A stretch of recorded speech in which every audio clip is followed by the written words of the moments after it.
Después subió al monte, y llamó así a los que él quiso, y vinieron a él. Y estableció a 12, para que estuviesen con él, y para enviarlos a predicar. Marcos 3, 13-14. La Iglesia de Dios de la Profecía tiene sus raíces en los tiempos bíblicos, con Jesús formando a sus discípulos para predicar el Evangelio. Su historia moderna se desarrolló lentamente, marcada por la influencia de los reformadores como ser Juan Calvino, Martín Lutero, Ulrico Zwinglio.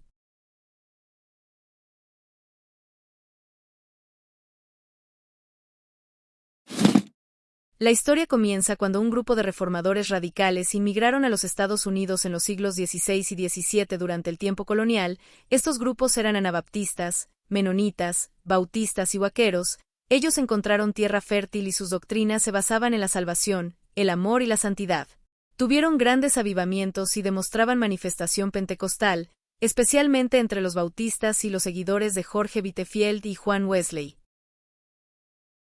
En 1886 Richard Spurling, quien era un ministro bautista y su hijo, se levantaron en contra del llamado movimiento de la señal que desviaba el mensaje de Cristo y hacía exclusión a otros grupos, ya que este movimiento afirmaba que solo quienes mostraban ciertos dones sobrenaturales eran los verdaderos creyentes. Por lo tanto, Richard Spurling y 7 personas más salieron de la iglesia llamada Holy Spring and Pleasant Hill en Cherokee, Carolina del Norte.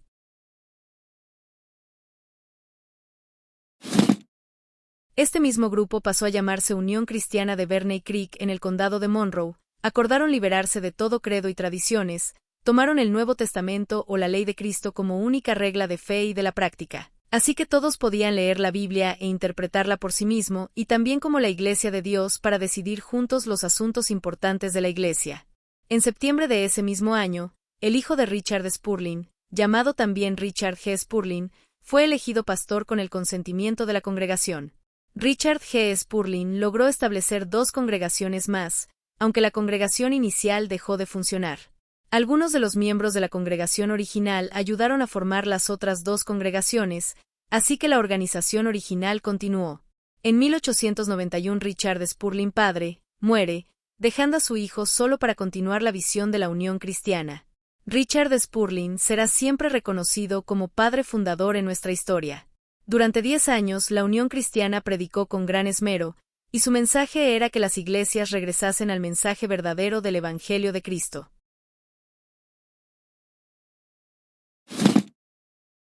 Benjamin Harding Irwin, un predicador del sur de Estados Unidos, afectó la región con su mensaje de fuego bautismo y decía que un creyente debe de experimentar la santificación entera y el bautismo del Espíritu Santo. Estos predicadores impactaron a las congregaciones de Spurling con este movimiento, lo cual Spurling validó el mensaje de la santidad.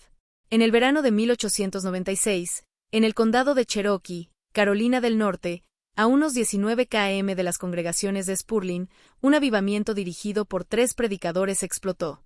Pues durante estas reuniones, celebradas en escuelas charter por ser el único lugar grande suficiente, fueron bautizados unas 130 personas con el Espíritu Santo y hablaron en otras lenguas como señal. Los líderes principales de este avivamiento fueron Guillermo Martín, José M. Tipton, Milton M. Senab y Billy Amby. Todos eran laicos, pero tenían la unción de Dios. Habían conocido de la obra de Spurling y de hecho había sido influenciado por él. William F. Bryant, un bautista y predicador laico, fue también influenciado por el movimiento La Santidad durante este avivamiento en el condado de Cherokee. Bryant llegó a ser el líder del grupo en el área llamada Camp Creek, Carolina del Norte.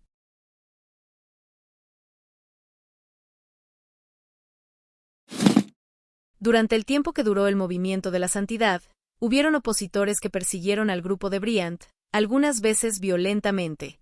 Las iglesias bautistas sacaron a todos quienes apoyaban el movimiento de la santidad y decían que era una herejía peligrosa. La persecución, falta de orden y disciplina hizo que el grupo de Bryant se redujera a 20 miembros antes de 1902. De hecho, si no hubiese sido por los consejos y la influencia de Spurling, Bryant y su grupo pequeño de creyentes pudo haber desaparecido de la historia.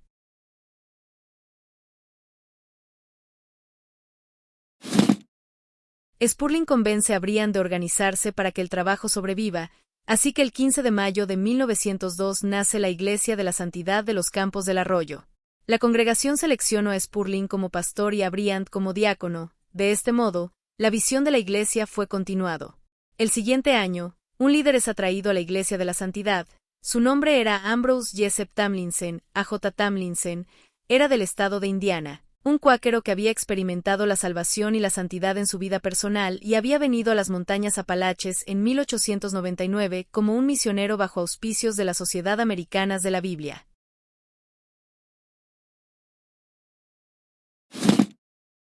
Tomlinson se hizo amigo de Spurgeon y Bryant, y comienza a asistir a las reuniones de la Iglesia de la Santidad.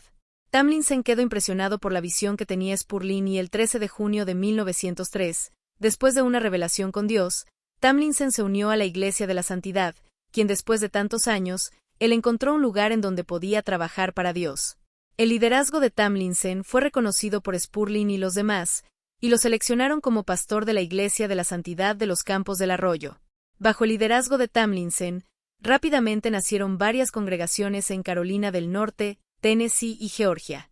Ante tal crecimiento, había una necesidad de celebrar una reunión anual o asamblea para unir a las iglesias y generar compañerismo entre todos, así que se celebra la primera asamblea de la iglesia el 16 y 17 de enero de 1906 en el hogar de C. Murphy en el condado de Cherokee, Carolina del Norte.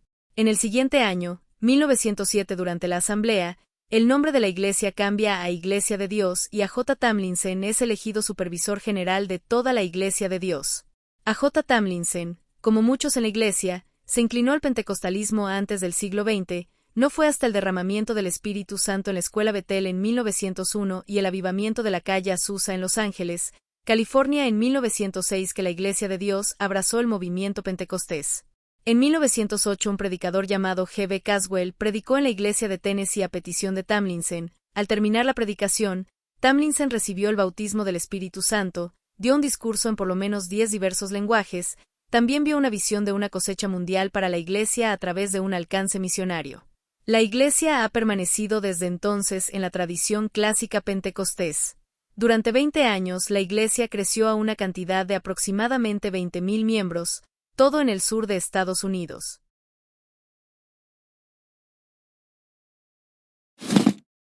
El crecimiento de la Iglesia fue interrumpido en 1923, cuando la Iglesia de Dios se dividió por varios asuntos que llevaban años fermentándose. Estos asuntos eran temas financieros y la forma de gobierno de la Iglesia, también por el uso de fondos para pagar a un departamento de impresión y gastos del edificio, fondos que en realidad era para el salario de los pastores y ministros de la Iglesia. Esto generó descontento y llevó a la iglesia a división. A.J. Tomlinson quedó con el grupo más pequeño de la división, pero gracias a su arduo trabajo y el mover de la mano de Dios, la iglesia volvió a tener fuerza. Durante los años 1930 la iglesia presentó un avivamiento que hizo prosperar el ministerio, tanto que la iglesia comenzó a llegar a otros países. Actualmente está en 135 países, 12,000 iglesias y con 1.5 millones de miembros.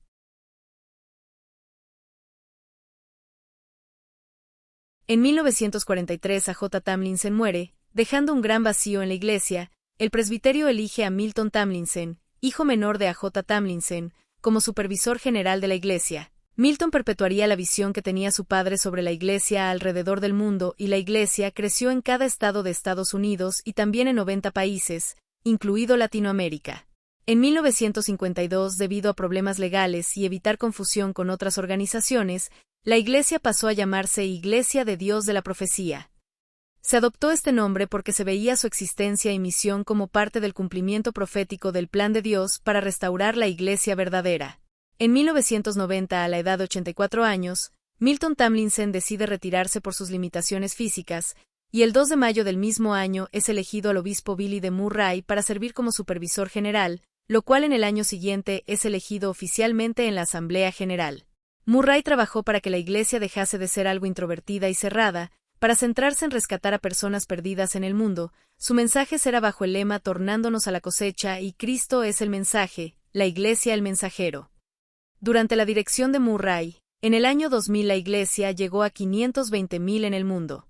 En ese mismo año, en la Asamblea General Murray decide retirarse y se elige al obispo Fred Fischer como supervisor general. Fischer fue supervisor durante 6 años, pero estableció principios fundamentales como oración, la cosecha y desarrollo de liderazgo, además de hacer programas de estudio para obtener licenciaturas y maestrías al unirse con varias universidades cristianas. En el año 2006 el obispo Randy Howard es elegido supervisor general, pero renunció por razones personales el año 2013, fue muy querido por los hermanos hispanos porque es bilingüe. En 2014, días antes de la asamblea, después de un tiempo de oración y debate, Sam Clements, que funcionaba como presbítero de América del Norte, es elegido por Dios como el sexto supervisor de la Iglesia de Dios de la Profecía el 1 de septiembre de 2014. La Iglesia crece y se establece el cuarto principio fundamental, la mayordomía. En 2022 Sam Clements decide retirarse como supervisor general debido a su edad, y durante una asamblea, es elegido al obispo Tim Coulter, quien es conocido por su liderazgo y visión estratégica, es actualmente el supervisor general de la Iglesia de Dios de la Profecía, y su enfoque es la reconciliación del mundo con Cristo a través del Espíritu Santo.